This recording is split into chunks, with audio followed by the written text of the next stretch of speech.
Welcome back to our channel. Today we would like to share an experience by one of our writers in Psych2Go about high-functioning depression and 8 things people with high-functioning depression want you to know. Let's continue. Ever heard this from a witness on TV during a news report covering an incident tied to mental health?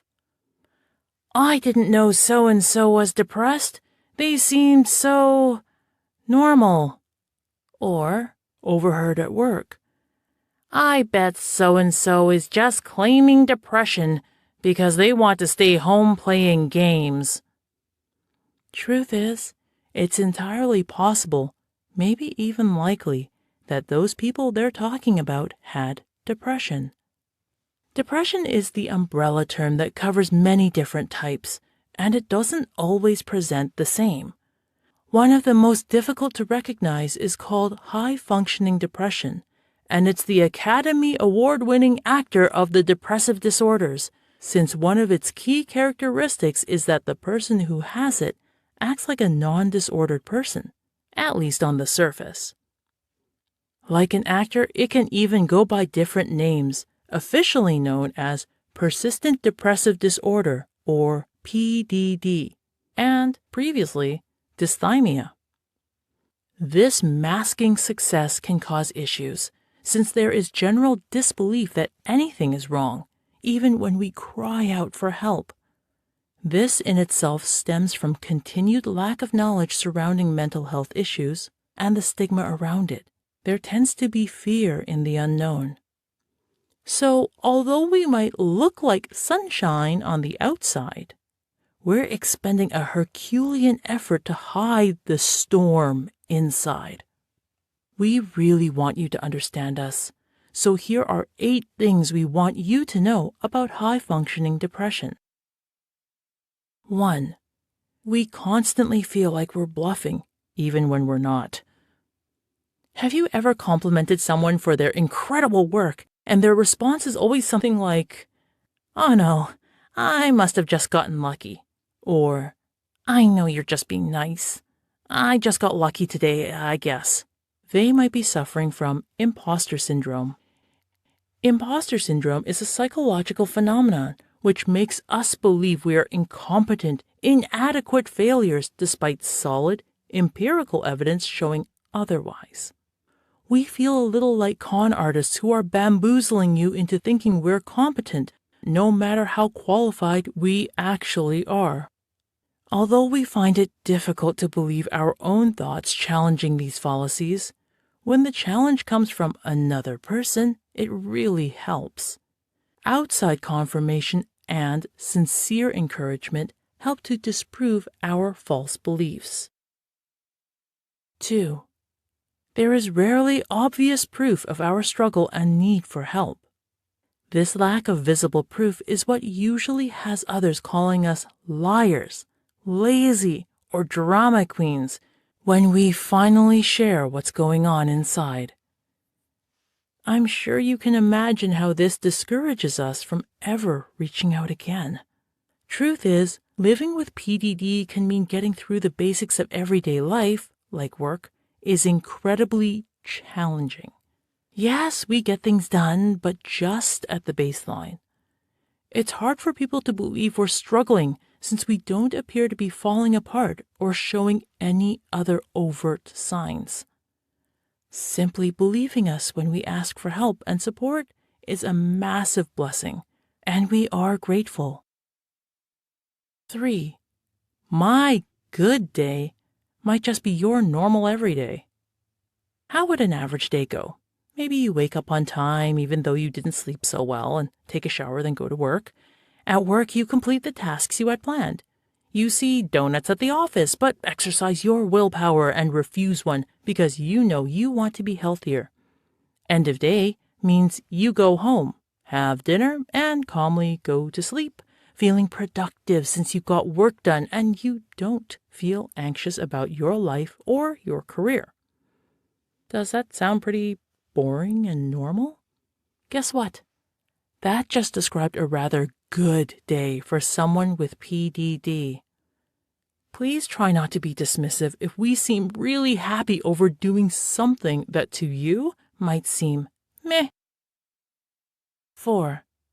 Bad days are overwhelming and feel impossible.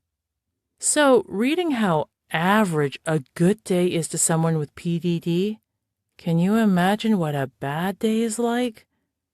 As shared by one person, a bad day has them feeling guilty for wasting time with the struggle to wake up, then going to work and having their brain get stuck all day in loading mode like a YouTube video with bad Wi-Fi.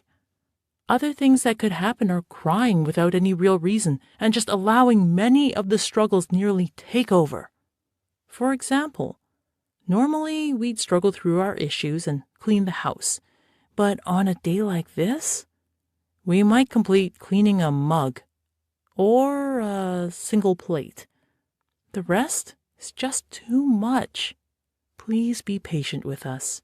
We're not stupid or lazy. It might just be a bad day. 5. Getting through bad days requires massive amounts of energy, even more than usual. Yes, on top of feeling terrible, there is a massive energy drain.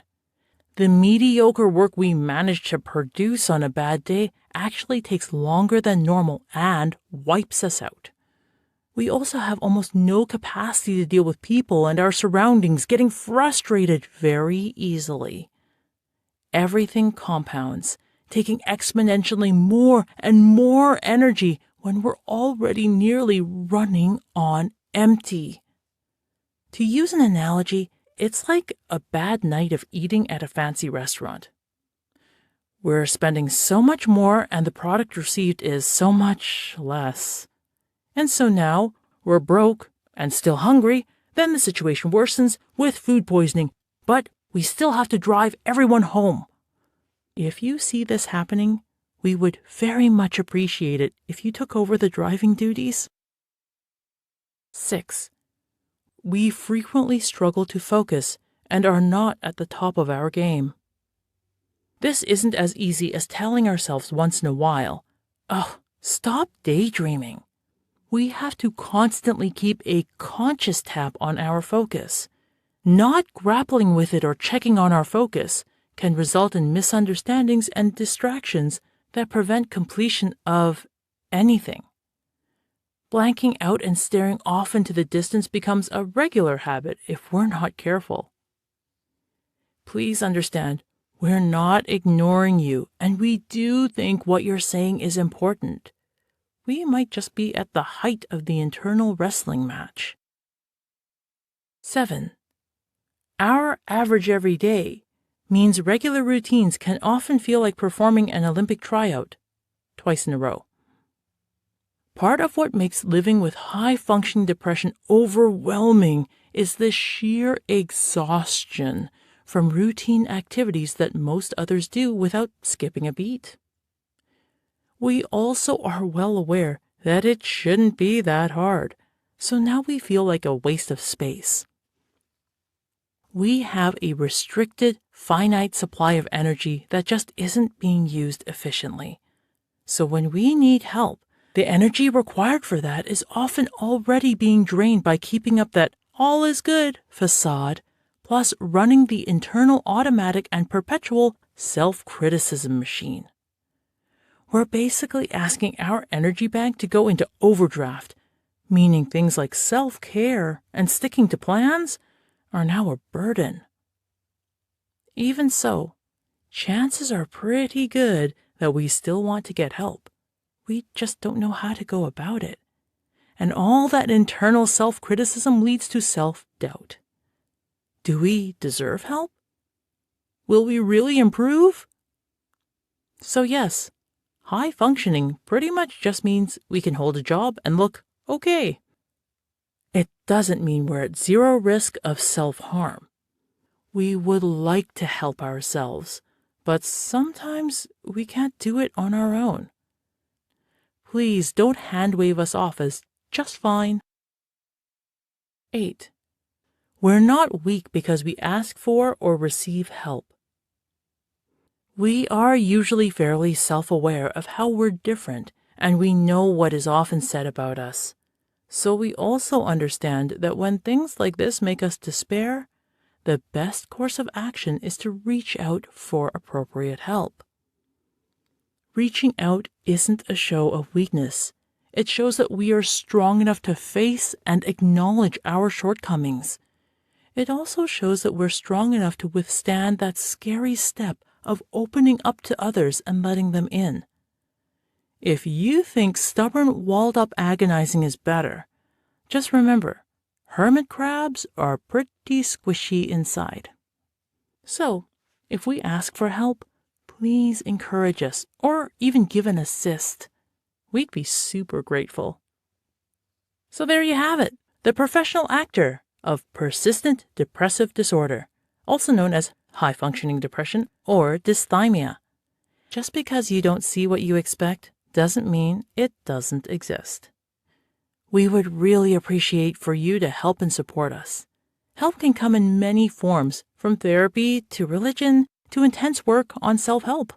There is no singular correct method. PDD sufferers, like anyone else, have the right to protect, defend, and enjoy their lives and have good health. This might involve having periods of despair and stagnancy, and that's okay.